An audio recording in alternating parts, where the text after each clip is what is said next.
आज की हमारी इस धर्म सभा का मंगलाचरण करने के लिए मैं श्रीमती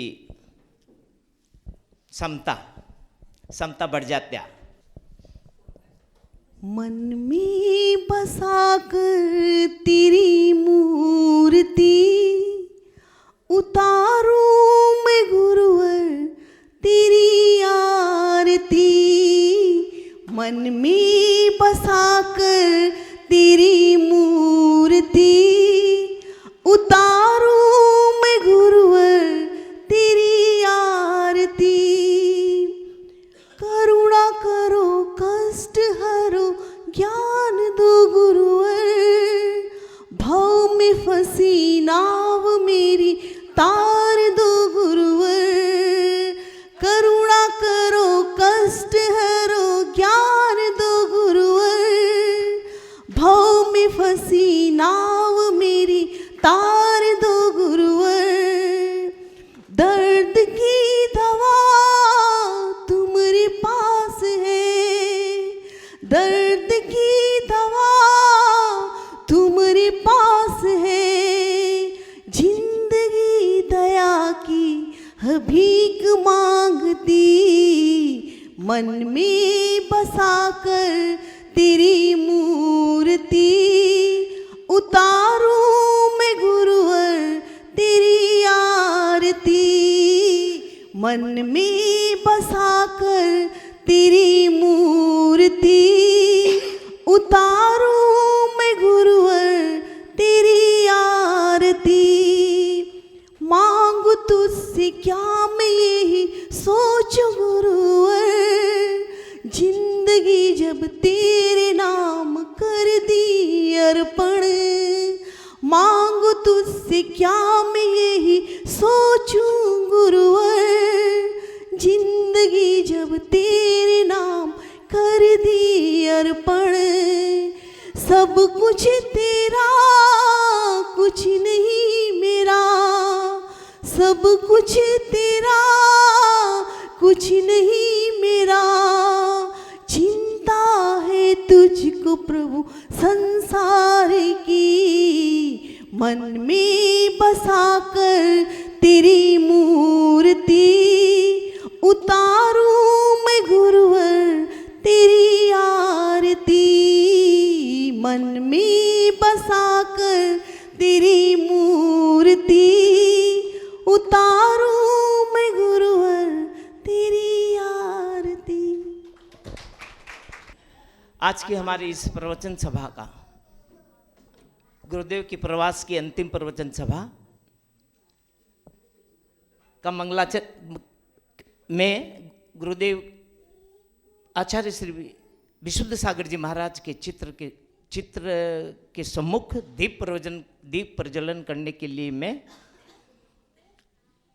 पद्मचंद जी रारा जो नलबाड़ी से आए हैं, मैं उनको सादर आमंत्रित करता हूं।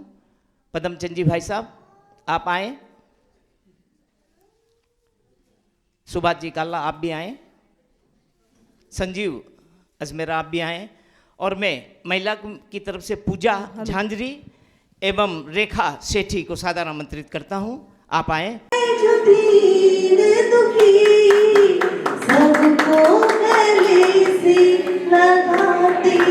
बोले परम पूज्य सौम्य मूर्ति श्रवण मुनि श्री अरिजीत सागर जी महाराज जी की जय। आज का दिन हम सभी के लिए विशेष दिन है। समय का चक्र घूम रहा है। आज मैं उस समय के चक्र से यह प्रार्थना करना चाहूंगा, हे समय के चक्र, मैंने आपका बहुत सम्मान किया है। जब भी कभी हमारे यहाँ दिसपुर में कोई भी मीटिंग या कोई भी आयोजन होता है, मैं बड़ी समय की पाबंदी रखता हूँ। मैंने आपका बहुत सम्मान किया है, आपकी बहुत मर्यादा मैंने रखी है। आज मेरी इतनी सी प्रार्थना आप रख लेना कि इस काल चक्र को मैं रोकने के लिए तो नहीं कहूँगा, क्योंकि प्रकृति उथल पुथल हो जाएगी, लेकिन काल चक्र थोड़ी देर के लिए धीरे चल सकता है। जैसे वंदे भारत ट्रेन वह भी कभी कभी धीरे चलती है, तो ऐसी तो मैं उस काल चक्र से यह निवेदन करूंगा कि हे काल चक्र, आज समय की गति को थोड़ा धीरे धीरे चलना, ताकि गुरुदेव का सानिध्य हमें कुछ और समय के लिए ज़्यादा मिल सके। गुरुदेव, आज सभी का मन विह्वल है, सभी का मन खिन्न है।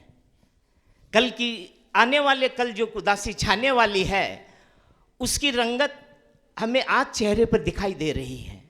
कल क्या होगा, ये जो भरा पूरा भवन है, कल ये गुरुदेव के बिहार के पश्चात वीरान हो जाएगा। ये जो भवन की दीवारें हैं, जो गुरुदेव की बरगनाएं से जीवंत हो उठी है, ये मुझसे पूछ रही है कि कल हमारा क्या होगा। वास्तव में सहसा कदम हमारे मंदिर जी से कदम हमारे भवन की तरफ आगे बढ़ेंगे, लेकिन फिर कदम को ब्रेक लग जाएगा कि गुरुदेव तो यहाँ नहीं है। ऐसी विकट परिस्थिति कल हमारे सामने, सबके सामने होने वाली है। खासकर महिलाओं के लिए तो जब 5:30 बजेंगे तो वो तैयार होने के लिए जल्दी जल्दी जाएगी। जब तैयार होने के लिए जाएगी, सहसा उनको याद आएगा, अरे मैं कहाँ जा रही हूँ, गुरुदेव तो है नहीं। तो मैं आपको बता दूं, गुरुदेव चाहे यहाँ नहीं हो, गुरुदेव रिहाबाड़ी तो रहेंगे। हाँ, तो आपको उसी तरह से सज धस करके तैयार होकर के रिहाबाड़ी चलना है।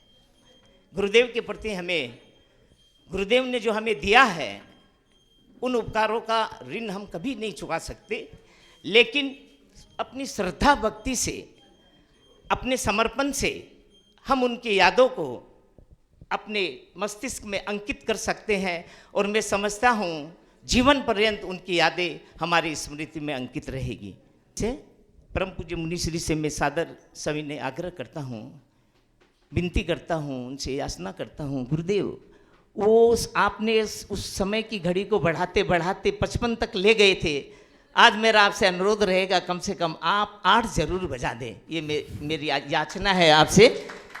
परम पूज्य मुनि श्री के चरणों में त्रिकाल अनंत अनंत सर्वोत्कृष्ट नमस्कार करते हुए मैं अपनी ये भावना बाता हूँ कि गुरुदेव, आप अपने हृदय स्पर्शी प्रवचन में आज का जो प्रवचन है, कुछ ऐसा दे दें, कुछ ऐसा दे दें जो जीवन भर हमारे यादों में रह जाए, मन में बस जाए और हम अपने जीवन का कल्याण कर सकें। बोलिए परम पूज्य मुनि श्री अरिजीत सागर जी महाराज जी की जय। ओम नमः सिद्धेभ्यः।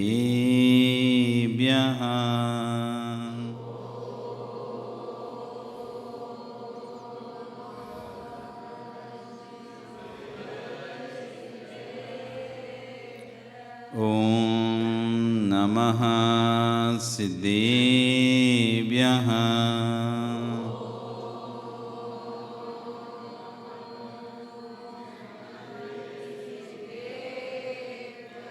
ओम नमः सिद्धेभ्यः।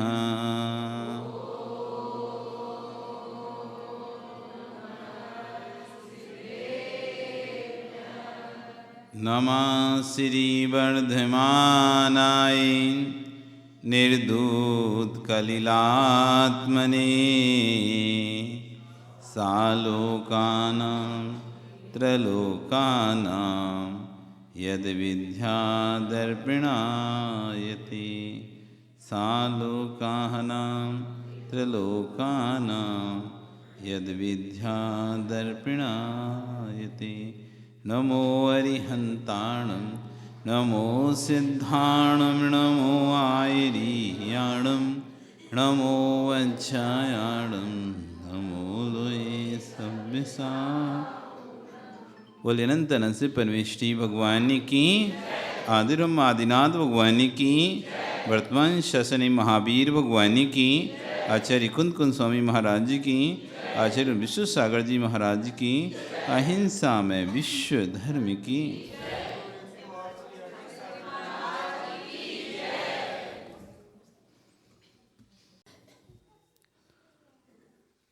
विगत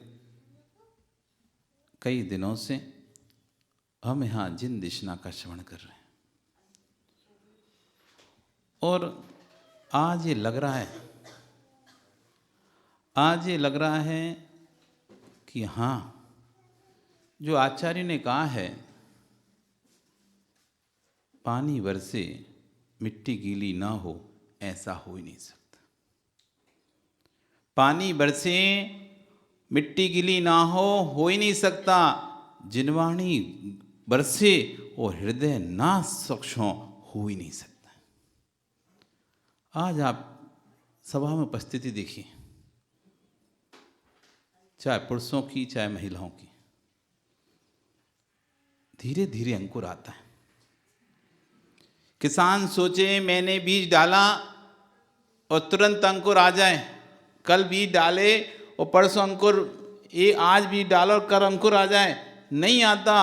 उस किसान को भी धैर्य रखना पड़ता है।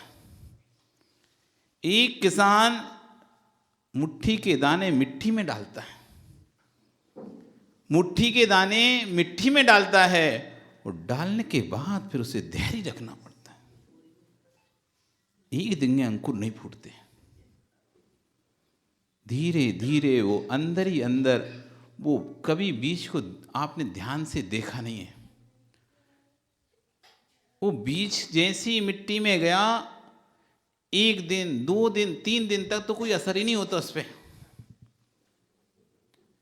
वो बीज मिट्टी में डाला किसान ने, ऊपर से मिट्टी उसके ऊपर डाल दी, पानी डलवा दिया, 1 दिन तक 2 दिन तक 3 दिन तक कुछ असर ही नहीं होगा। वो बीज जैसा था वैसे ही रहता है, लेकिन चौथे दिन से धीरे धीरे फूलना प्रारंभ होता है, फूलना प्रारंभ होता है। 5वें दिन से उसमें से धीरे से अंकुर फूटना प्रारंभ होता है। 6वें 7वें 8वें दिन में नीचे नीचे जड़ें उसकी जाने लगती हैं। धीरे करते महीना भर जैसे ही निकलता है, ऊपर पौधा दिखाई देने लगता है। अभी तो महीना भर भी नहीं हुआ, अभी तो महीना भर भी नहीं हुआ। अभी तो यदि यही समय चलता रहे, आप देखना वृक्ष निकल जाएगा। धीरे धीरे धर्म की प्रभावना होती है। धीरे धीरे लोगों में, आज कई लोग हमारे पास आए, महाराज जी हम चूक गए, हमें और पहले से आना चाहिए था, हम चूक गए और पहले से आना चाहिए था। अब समझ में आ रहा है हमने क्या खो दिया। अभी भी कुछ नहीं खोया आपने, ये एहसास हो गया कि हमने खो दिया, आपने पा लिया। आपको यदि एहसास हो रहा है कि मुझसे कुछ चूक हो गई, कुछ छूट रहा है, मेरा कुछ छूट गया, मेरे जो सबने लिया मैंने नहीं ले पाया, आपने नहीं खोया, अब आप पाने की डगार पर आगे बढ़ चुके हैं। दिसपुर के अंदर अब धर्म को सुनने की बीज अंकुरित हो चुके हैं। घर घर की कहानियां खूब सुनी थी उन्होंने, इधर उधर की बातें बहुत सुनी थी, लेकिन अब तत्व की जिज्ञासा लोगों के अंदर आ गई है। पूछते हैं, भाई महाराज जी न्याय की कौन सी पुस्तकें हैं, कौन से ग्रंथों से जैन दर्शन को हमको समझना है। आपके प्रवचन सुनकर अब जैन दर्शन को समझने की इच्छा हो रही है कि अभी तक हम वास्तव में क्रिया में उलझे रहे, पता ही नहीं चला वास्तव में हम जो कर रहे थे, पूरा जीवन काल हमने अपना निकाल दिया, अपना पूरा जीवन काल बस एक थाली का द्रव दूसरी थाली में, कलसी का पानी भगवान के ऊपर ढालने में, इसी में निकाल दिया। कभी विचार ही नहीं किया जैन दर्शन आखिर था क्या। लेकिन अब लग रहा है कि हमें पढ़ना चाहिए, जैन दर्शन को समझना चाहिए। भगवान बनना सरल है कि कठिन है, बताओ तो। भगवान बनना सरल है या कठिन है?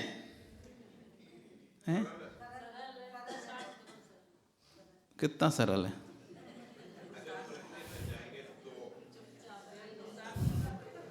कितना सरल है भगवान? सरल है तो फिर आप अभी तक सारे भगवान बन गए होते हैं। सरल है, भगवान बनना सरल है, भगवान बनना सरल है, कोई घर की खेती है क्या, कभी उखाड़ लिए भगवान बनना इतना सरल है क्या? अरे खेल नहीं है बच्चों का, तेल निकल जाता है अच्छे अच्छों का। ये खेल नहीं है बच्चों का, तेल निकल जाता है अच्छे अच्छों का। भगवान के पहले श्रावक बनना सरल है क्या? भगवान तो बात की बात करेंगे, श्रावक बनना सरल है क्या? श्रावक बनना सरल है क्या? मुनि बनना सरल है?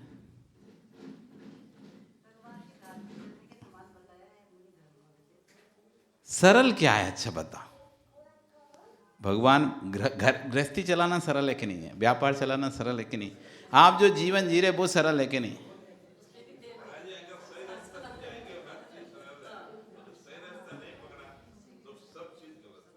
सरल क्या है?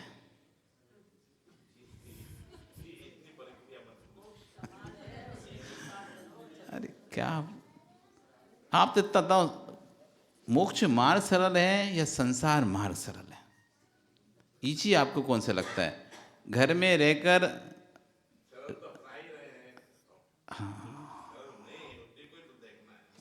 तो आपको सरल कौन सा मार्ग लगता है? जो जी रहे वो वाला मार्ग सरल है? वास्तव में भगवान बनना ही सरल है। भगवान बनना सरल है। हाँ, करना कठिन है कि नहीं करना कठिन है? अब बताओ। अभी ऐसा नहीं सुना हमने जो बोल दिया सब सही है, अभी पूछ लेंगे फिर से। भगवान बनना सरल है ना? अभी बताओ ना।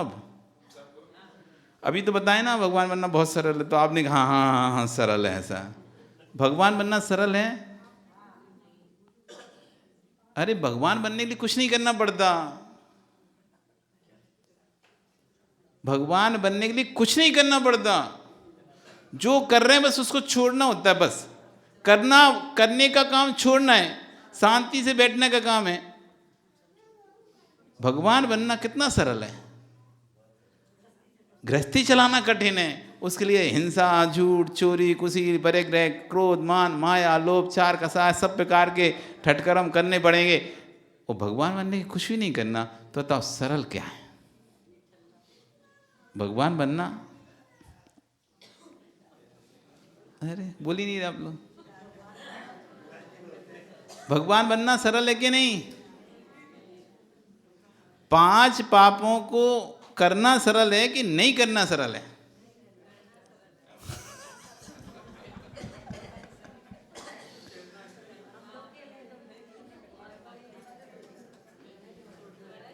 बस जिससे को इसका निर्णय हो जाए, आचार्य महाराज यही कह रहे हैं, जिसे पता चल जाए, कर्तव्य अकर्तव्य का बोध हो जाए, श्रेय अश्रेय का बोध हो जाए, पुण्य पाप का बोध हो जाए, तत्व अतत्व का बोध हो जाए, धर्म अधर्म का बोध हो जाए, शीघ्र भगवान बन सकता है।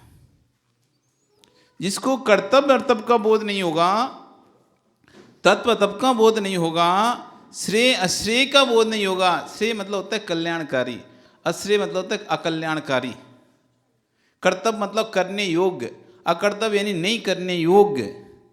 इनका जिसको बोध हो गया वो भगवान बन सकता है। इतना सा करना है बस। कितना सरल है, इतना सा ही तो करना है। पर जो सरल दिख रहा है वही सबसे कठिन है। सरल है, बोलना सरल है या शांत बैठना सरल है? बोलने में तो मेहनत लगती है ना।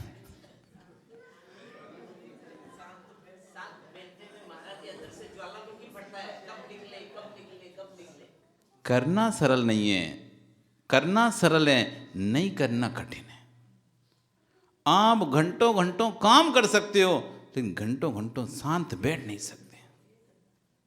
आपसे कोई कहे घंटों घंटों आपको ये काम करना है, कोई काम दे दे, आप घंटों घंटों काम कर लोगे, लेकिन 5 मिनट आपसे कहे शांति से बैठो, 5 मिनट शांति से नहीं बैठ पाएंगे।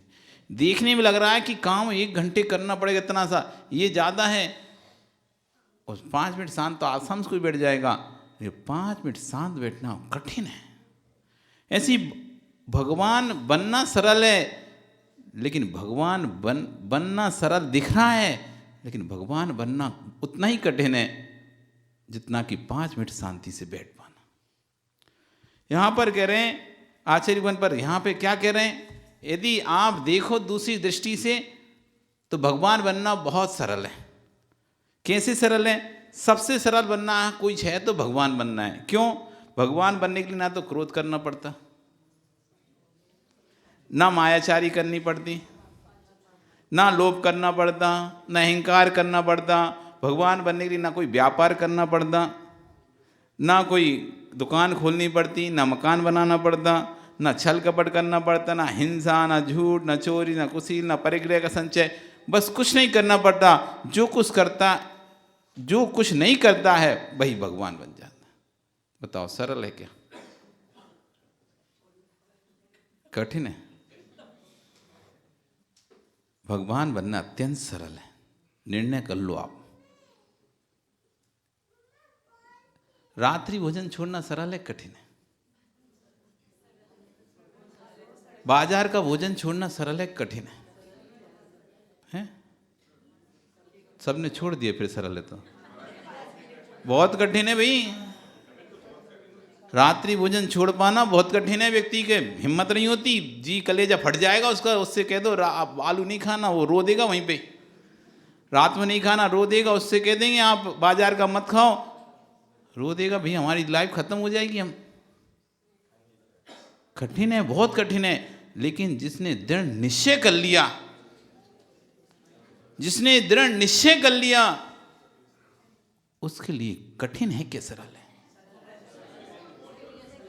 वैसे कितना कठिन है आप देखो। रात्रि भोजन या किसी से कह रहे आप बाजार का खाना मत खाओ, बाजार की बनी वस्तु मत खाओ, कठिन है कि नहीं है? कितना कठिन है भाई। बाजार, हर चीज़ तो बाजार में से लाते हैं आजकल। तो घर में आटा सो बाजार से, सामग्री तो सब बाजार से, हर चीज़ तो बाजार से आ रही है। क्या नहीं खाएं? किसी से कह दिया जाए तुम एक काम को, बाजार का नमक छोड़ दो, ये जो नमक होता है समुद्री नमक, वो छोड़ दो, वो तो सरल है ना। इतना सा नमक क्या खाना उसको?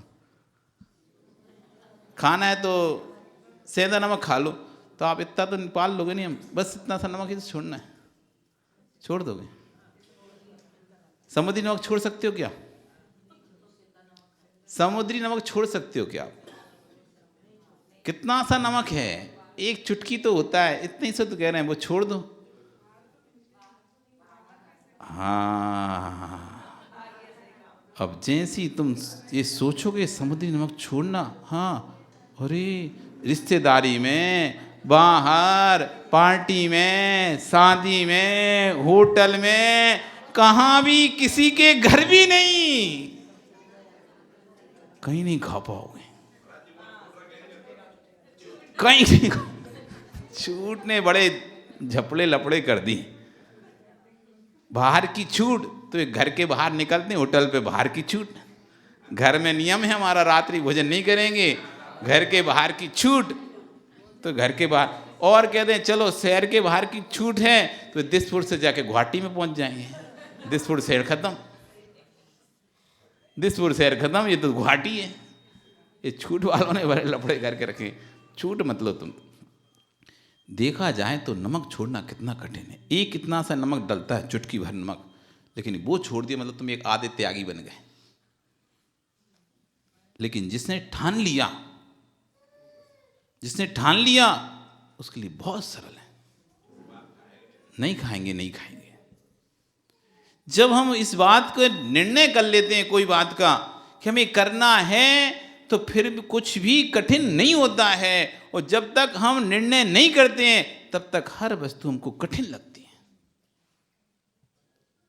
भगवान बनना कठिन नहीं है, सरल है। निर्णय कर लो आज से, नहीं करूंगा कसाय, नहीं करूंगा कसाय, नहीं करूंगा राग, नहीं करूंगा द्वेष, नहीं करूंगा छल कपट मायाचारी। भगवान बनना सरल है। ज्ञानियों आचार्य गुण कह रहे हैं कि नरक जाने के लिए तो 5 पाप करने पड़ते हैं। सबसे ज्यादा करना पड़ता है नरक जाने के लिए। विचारों को बहुत परिग्रह जोड़ना पड़ता है, छल कपट करना पड़ता है, जिनवाणी के विपरीत बोलना पड़ता है, दिव्यवाणी के विपरीत चलना पड़ता है, तब जाकर कहीं नरक जाने का सौभाग्य प्राप्त होता है। ऐसे ही नरक नहीं पहुंच जाओ। नरक जाना तो कितना करना पड़ेगा, बहुत आरंभ, बहुत परिग्रह, बहुत ज्यादा छोटे मोटे झूठ मूठ से तुम कभी नरक नहीं जा पाओगे। छोटे मोटे छल कपट से नरक नहीं जा पाओगे। नरक जाने का जो सौभाग्य प्राप्त करना है तो जिनवाणी के विपरीत बोलना पड़ेगा, जिनवाणी के विपरीत चलना पड़ेगा, बहुत अधिक छल कपट करना पड़ेगा, बहुत ज्यादा परिग्रह का संचय करना पड़ेगा, तब जाकर उसको नरक जाने का सौभाग्य प्राप्त। इतना करना पड़ेगा। लेकिन मोक्ष जाने के लिए कुछ भी नहीं करना, कुछ नहीं करना पड़ेगा। बस हाथ पे हाथ रखे बैठना है, हाथ पे हाथ रखे बैठना है, मोक्ष चले जाओगे। वह सौभाग्य कैसा होता है नरक जाने का? कैसे मिलता है सौभाग्य? चोख में खोटा मिलाया था, शुद्ध घी में अशुद्ध मिलाया था, उसका परिणाम फिर गर्म कढ़ाई में चुनना पड़ रहा है, तब मालूम चलेगा नरक जाने के लिए क्या क्या करना पड़ता था। आश्रम बंद के काल में विवेक खो गया। अब यहां से सुनो आप, हम आश्रम बंद के काल में विवेक खो जाते हैं। बहुत से लोग कहते हैं महाराज जी याद नहीं होता, बहुत से लोग कहते हैं दिमाग में नहीं बैठता, बहुत पढ़ते हैं, बहुत कुछ भी समझ नहीं आता। ये ज्ञान में आवरण पड़ा कैसे है तुम्हारे? तत्प्रदोष, तत्प्रदोष। अच्छे व्यक्ति को देखकर आप उसमें दोष लगा रहे हो। उसके गुणों को तो आप देख नहीं रहे, उनके अवगुणों को आप देखकर आप उसमें दोषों को दे रहे हो। तत्प्रदोष। धर्मात्मा व्यक्ति के ज्ञान में दोष लगाना। कोई अच्छा ज्ञानी था, अच्छा ज्ञानी था, पर आप ईर्ष्या से भरे हुए थे और अरे वो कोई जानता है कि कुछ नहीं, बेकार है, उसके अंदर कोई ज्ञान नहीं है, और अपने आप को ज्ञानी समझता है, कोई ज्ञानी व्यानी नहीं है। तत्प्रदोष। हम इस तरह से दूसरों के बारे में चर्चा कर रहे थे। निहन्नव ईर्ष्या, जल रहे थे ईर्ष्या से उससे। इसलिए भैया तुम जितने ज़्यादा दूसरों से ईर्ष्या करोगे उतना तुम्हारा ज्ञान खत्म होगा। ये ज्ञान नहीं होने का कारण क्या है? ज्ञान नहीं होने का कारण क्या है? हमारे अंदर दूसरों के प्रति ईर्ष्याएं भरी हुई हैं। इतनी ईर्ष्याएं भरी, इतनी ईर्ष्याएं भरी हैं, हम कितना भी चाहें वो हमसे छूटती नहीं है। थोड़ी सी देर में कोई को थोड़ा सा अधिक स्थान मिल जाए तो हमको ईर्ष्या आ जाती है। हमारा स्थान कम हो जाए तो हमारे अंदर जलन की भावना आ जाती है। दूसरे को अधिक स्थान मिल जाए, ईर्ष्या की भावना आ जाती है, असूया की भावना आ जाती है। हमारा स्थान कम हो जाए तो हमारे अंदर जलन की भावना आ जाती है। ये ईर्ष्या जलन आपके ज्ञानावरणी कर्म का बंध का कारण बनती है। उसके कारण से आपको फिर ज्ञान नहीं हो पाता है। आश्रम बंध के काल में विवेक खो देते हैं हम। हमको लगता है क्या है, कुछ तो हमने कौन उसके बारे में कुछ बोला है, इतना सा ही तो बोला था। वो इतना सा बोला था, वो कर्म 70 कूड़ा कोड़ी सार का बंद करा गया, 30 कूड़ा कोड़ी सार का बंद करा गया वो ज्ञानावरणी कर्म का।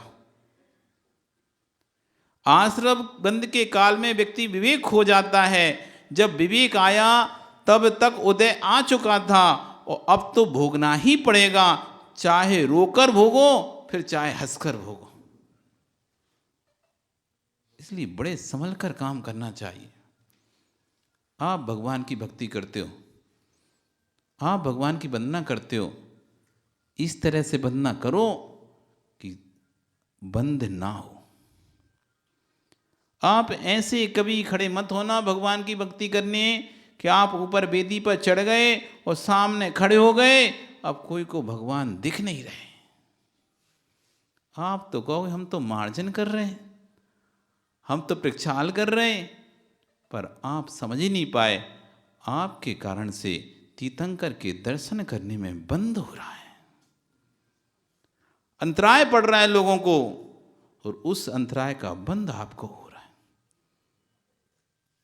इसलिए कभी भी आप भगवान के पास जाओ, चाहे चरण छूने जाओ, चाहे भगवान का मार्जन करने जाओ, इतनी जल्दी हट जाओ, मेरे कारण किसी को बाधा नहीं आना चाहिए।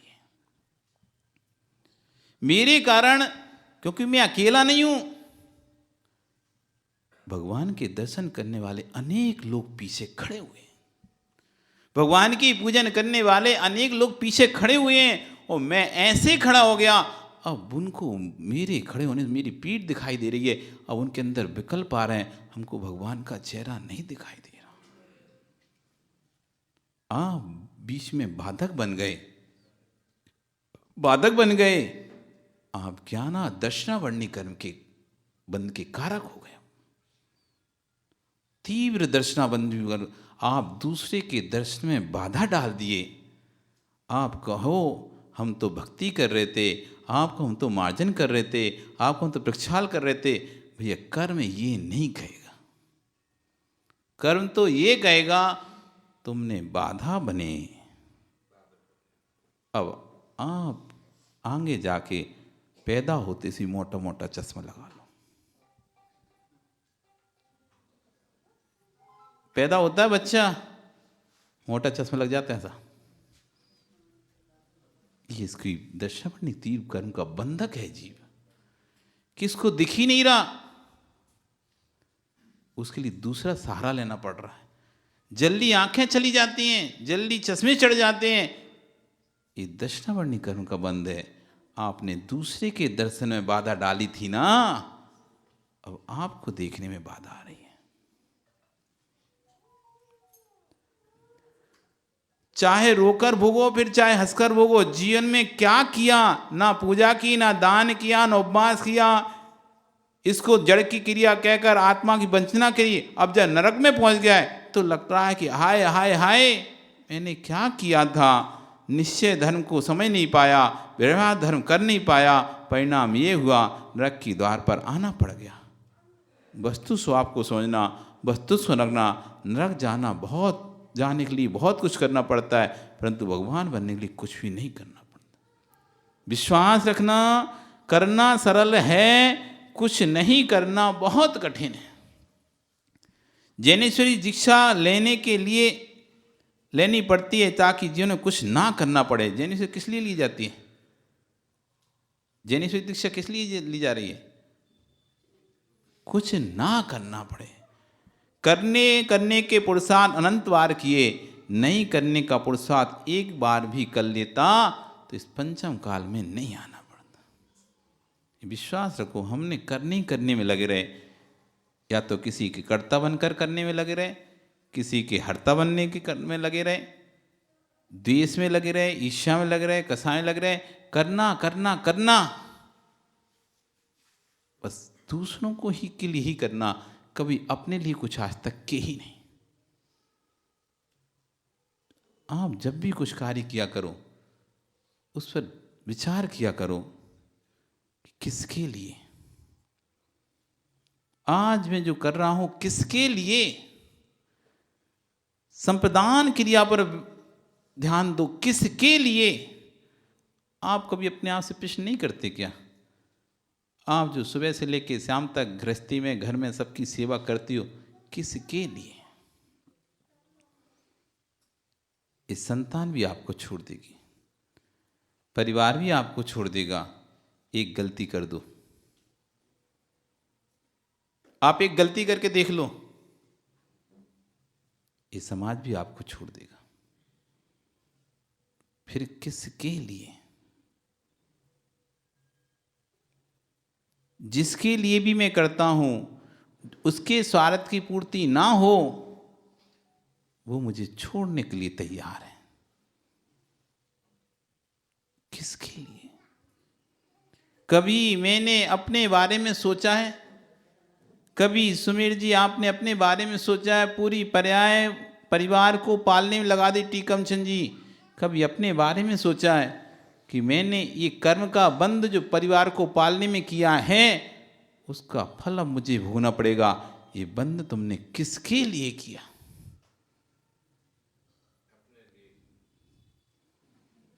पूछ लो आज देवी से,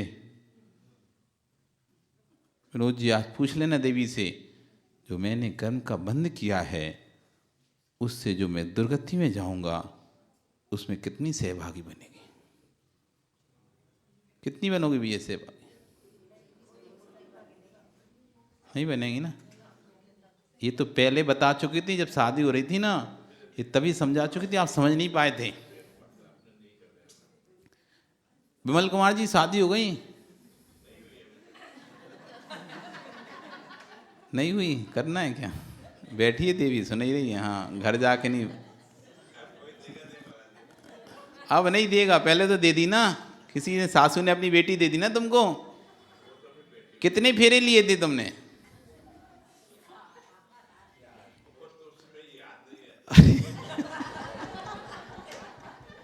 याद नहीं कितने दिए थे, पंडित से पूछना पड़ेगा कितने दिलवाए। अच्छा चलो, दूसरे की बेटे की शादी की ना, कितने फेरे दिलवाए थे? 7 फेरे दिलवाए थे। आप एक चीज देखी नहीं, ये फेरों से आपको कुछ सीख नहीं मिली क्या? वो 7 फेरे आपने लिए थे, वो शिक्षा दे रही थी देवी आपको। क्या दे रही थी? वो आगे आगे थी।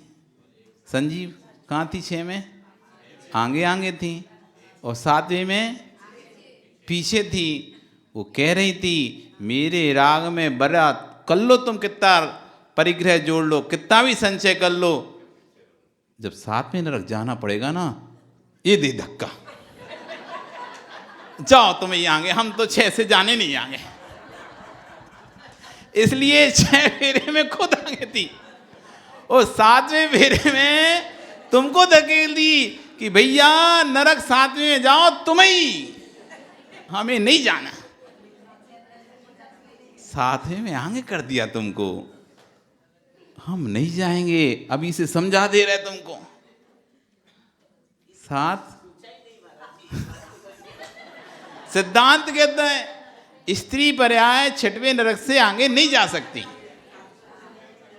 स्त्री पर्याय में 6वें नरक से आगे नहीं जा सकते। 7वीं पर्याय में 7वें नरक में सिर्फ पुरुष ही जा सकता है, अथवा त्रिंच जा सकता है। जिसके पास वज्र वृषभ नारा सेनन है, वो वज्र वृषभ नारा सेनन या तो त्रिंचों को मिलता है अथवा मनुष्यों को मिलता है,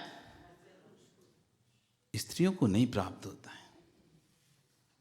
इसलिए 7वें फेरे में आपको आगे करती थी कि 7 ही नरक हैं, अपन जितना पाप करेंगे ना, पहला, दूसरा, तीसरा, चौथा, 5वां, 6वां, 7वां, इन 7 ही नरक में जाएंगे। और हम कितना भी पाप कर लें, हम 6 से आगे नहीं जाएंगे, और 7वें तुम अकेली जाओगे। इसलिए भैया वो समझा रही थी, आप समझ नहीं पाए। आप समझते 7 जन्म का साथ है, इसलिए 7 जन्म का साथ नहीं है, उसने साथ कर दिया आपको, आगे जाओ, अब 7वें में तुम ही जाओ, हम नहीं जाएंगे साथ, इसलिए आगे कर दिया था। कितना भी आप पाप कर लो, किसी के भी लिए कर लो, अंत में जाना आपको ही अकेला पड़ेगा। अंत में साथ में कोई नहीं जाएगा। अब यहां पर लो, मैं जो भी कर रहा हूं किसके लिए कर रहा हूं, आखिरी में दूसरा चला जाएगा, मैं भी चला जाऊंगा, उसका पुण्य वो लेके चला जाएगा, मेरा पुण्य मैं लेके जाऊंगा, उसका पाप वो लेके चला जाए, मेरा पाप मैं लेके जाऊंगा। फिर मैंने जो जगत में पुण्य पाप कमाया किसके लिए, कौन बंटवारा करेगा उसका? इसलिए आप इस विषय को सोचा करो कि मैं अपने लिए क्या कर रहा हूं। पूरा जीवन काल व्यतीत कर रहे हैं हम, पूरा जीवन काल व्यतीत कर रहे हैं, उस जीवन काल में पुण्य क्रियाओं में कितना समय व्यतीत कर रहे हैं, पूरा जीवन काल व्यतीत कर रहे हैं, उस पूरे जीवन काल में पुण्य क्रिया, भूत क्रियाएं कितनी कर रहे हैं, और पुण्यभूत क्रियाओं में पुण्य रूप फलित कितनी हो रही हैं। पुण्यभूत क्रियाएं भिन्न हो गई, पुण्य रूप फलित होना भिन्न हो गया। जो क्रियाएं हमारी घंटे भर मंदिर में बैठने की क्रिया हो गई घंटे भर, उस घंटे भर में पुण्य रूप फलित कितनी देर हुआ वो क्रिया, वो पाप रूप फलित कितनी क्रिया हो गई। जो दूसरे से देश किया मैंने, किसके लिए, जिसके राग में किया, क्या वो मेरे साथ जाएगा? जिसके देश में किया, क्या मेरे साथ जाएगा? मेरे साथ कौन जाएगा? उसके लिए मैंने क्या किया? इस पर अब से विचार प्रारंभ करो। आप अपने लिए सोचना प्रारंभ करो। कभी तो अपने लिए सोचो। हमेशा परिवार के लिए सोचते रहते, परिवार के लिए सोचते रहते, परिवार के लिए सोचते रहते, कभी अपने लिए सोचने का टाइम नहीं है आपके पास। कभी तो अपने लिए सोचा करो, मैं दूसरे के लिए करता हूं, कभी मैंने अपनी स्वतंत्र आत्मा के लिए क्या किया आज तक? आपने क्या व्यवस्था की? अपने लिए क्या जोड़ा अपने लिए क्या जोड़ा तुमने? इस एक व्यापारी होता है, बड़ा बुद्धिशाली होता है, और बनिया तो कहते हैं बनता है बिगड़ता नहीं है। बनिया उसी को कहते हैं, और मारवाड़ी तो जहां ना बैलगाड़ी वहां पहुंचे मारवाड़ी। तो मारवाड़ी कभी घाटे में नहीं काम करता। 5 का 10 करेगा, 5 का 2 नहीं करेगा। हो जाता है तो निकाल देता है वो। तुम्हें लग रहा है हो जाता है, उसे पता है ठीक है वो 10 का माल 8 में बेचा है, तुम्हें लग रहा है इसने घाटा खा ली दोगा। उसने घाटा नहीं खा रहा, 10 का 8 में इसलिए बेच लिया कि उसके 8 रुपये फंस रहे थे। वे 10 ही फंस रहे थे, वे 10 ही नुकसान में जाते, उसने फिर भी उसमें से 8 फायदा कर लिया। तुम्हें लग रहा था वो 2 का नुकसान किया, उसको लग रहा है मैंने 8 का फायदा कर लिया, क्योंकि अभी नहीं तो 10 ही पूरे नष्ट होते। 10 से वे 2 ही गए, 8 फायदे में गया मैं। व्यक्ति व्यापार करता है, वो फायदा लेकर करता है। आप इस पर्याय में आए हो तो फायदा करना है कि नुकसान करना है? फायदा में क्या होगा? फायदा में यह होगा कि मनुष्य पर्याय से भगवान पर्याय मिल जाए, पहला फायदा। यदि भगवान पर्याय ना मिले तो मनुष्य पर्याय से कम से कम देव पर्याय मिल जाए। दूसरा फायदा सर्वासिद्धि एक भवअवतारी, वो भी नहीं मिले चलो कोई बात नहीं, वैमानिक इंद्रों का मिल जाए तो भी ठीक है, आने वाले पंचम काल से बच जाएंगे। वो भी नहीं है तो ठीक है, चलो कम से कम मनुष्य से मनुष्य ही मिल जाए, तब तो कहलाएगा कि आपने अपनी पर्याय से फायदा उठा पाया। आज सुबह चर्चा चल रही थी, मनुष्य से मनुष्य कैसे बनेंगे। सुबह चर्चा चल रही थी, मनुष्य से मनुष्य कैसे बनेंगे। हम बोल रहे थे कि बस कुछ नहीं करना, विनयवान होकर रहना सीख लो, तुम नियम से मनुष्य बन जाओगे। सरल स्वभावी हो जाओ तुम, दूसरे के प्रति बिल्कुल भी कुछ है ईर्ष्या जलन द्वेष मत करो। तुम नहीं कर पाते उपवास मत करो, एकासन नहीं कर पाते नहीं करो, कोई ज़्यादा जाप आदि नहीं कर पाते मत करो, कोई पूजन पाठ नहीं आती, संस्कृत पढ़ना नहीं आती, ग्रंथ पढ़ना नहीं आते, जिनवाणी पढ़ना नहीं आती, कुछ ही मत करो तुम। स्वाम मार्दवम च, अल्प आरंभ अल्प परिग्रह और स्वभाव में सरलता, इतना सा भी कर लो, आप मनुष्य से मनुष्य बन जाओगे। कोई भी आपको मनुष्य से मनुष्य बनने से रोक नहीं सकता। यदि आपने अपने परिणामों में निर्मलता ला ली, आपने दूसरों को देखना बंद कर दिया, दूसरों के प्रति सोचना बंद कर दिया, व्यर्थ का सोचते हैं, जबकि हम कुछ कर नहीं सकते किसी के बारे में। आश्चर्य की बात तो ये थी जब माताएं घंटों घंटों आप लोग बात कर लेते हो, फिर बोलते हो चलो छोड़ो अपने करना क्या है।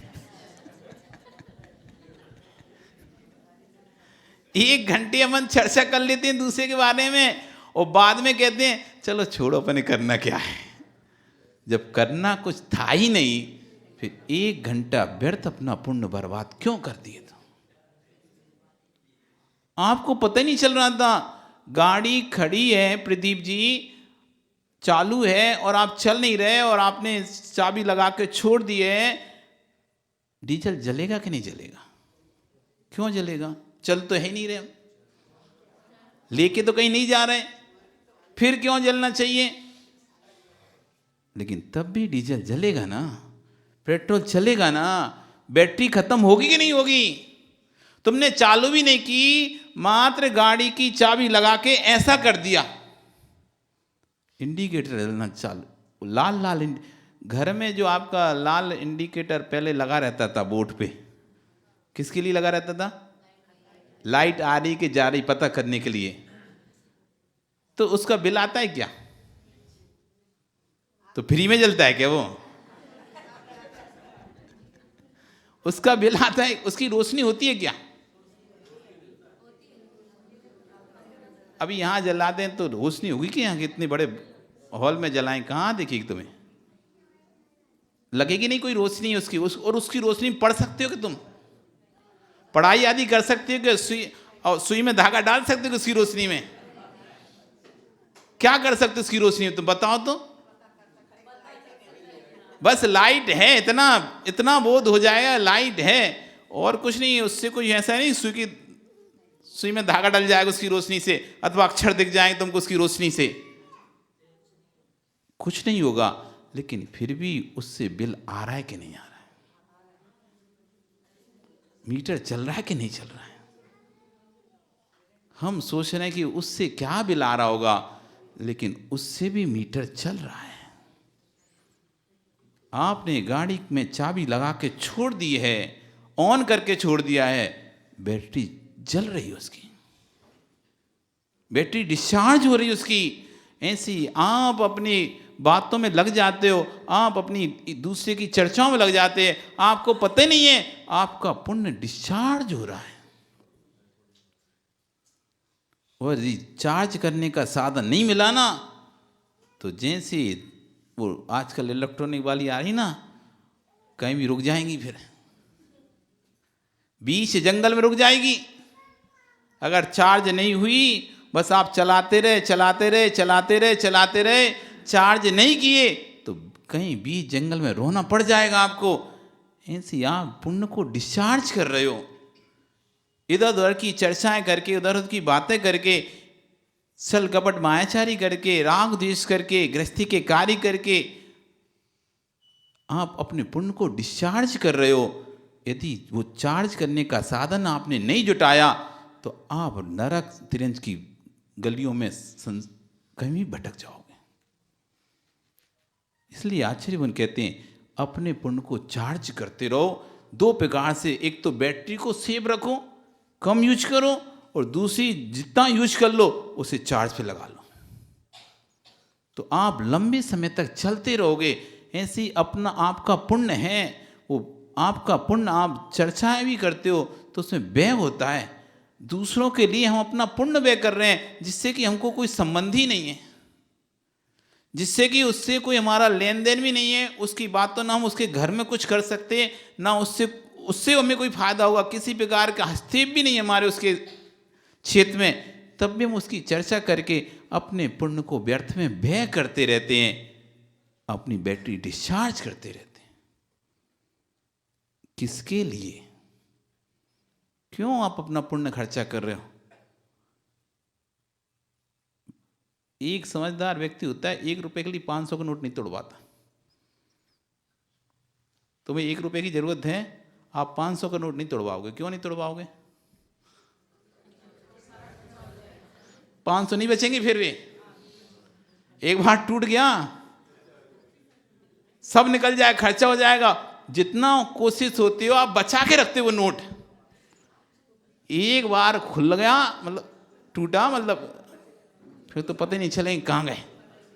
जब तक है तो ठीक है। एक समझदार व्यक्ति 1 रुपए के लिए अपना 500 का नोट नहीं तोड़वाता।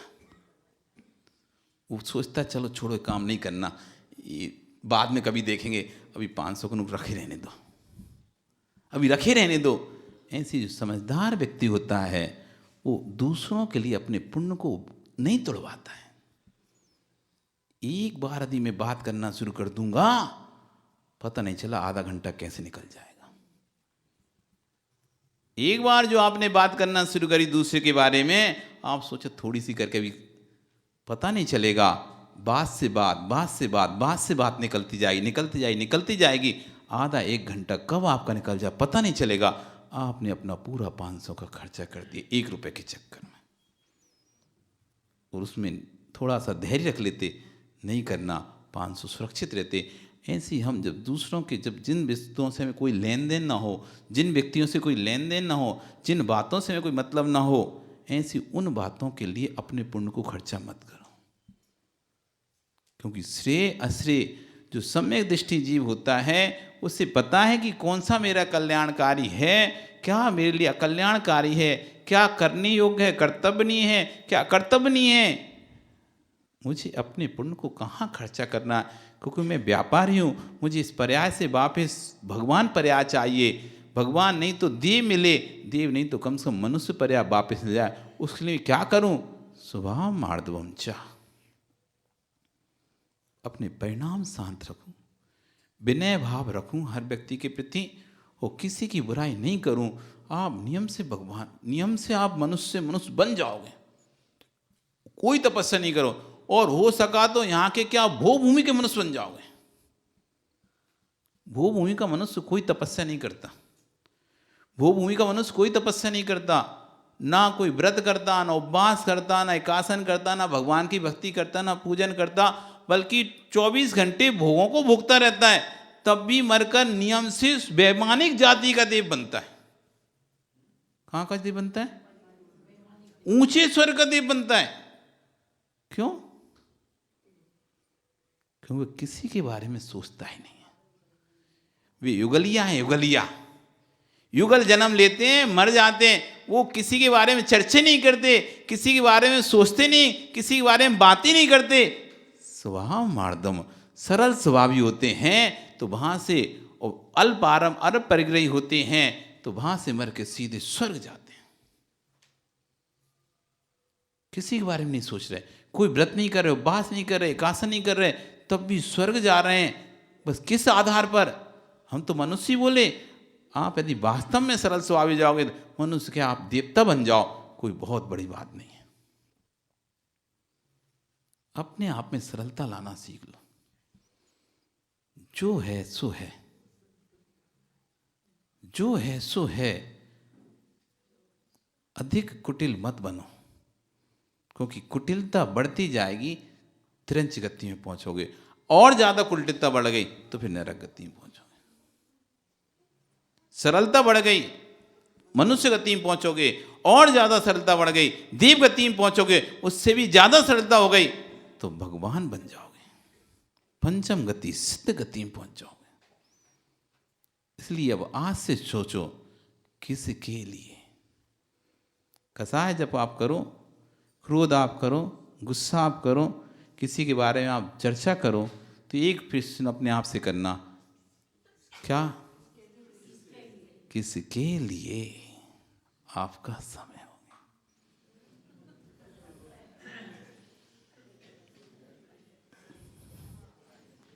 समय हो गया ना अब तो समय। टीकम चंद जी, अब तैयारी है, 2 मिनट और बचे हैं, उसके बाद फिर तैयारी चलने की। किस मकान में? हाँ, फिर किस मकान की?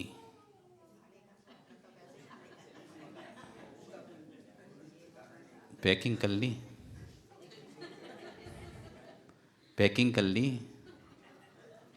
क्या लेके जाओगे? नाश्ता रख लिया? अरे नाश्ता रखा के नहीं रखा? कलेवा रखा के नहीं रखा? धर्म का नाश्ता रख लो। अब जाने की तैयारी जब आप कर ही रहे हो तो अच्छे से कर लो। समय हो गया ना सुमेर चंद जी? बना लो फिर विचार। लो अभी तक और कितना समय चाहिए तुम्हें भैया? कितना समय चाहिए और कब होगा समय तुम्हारा?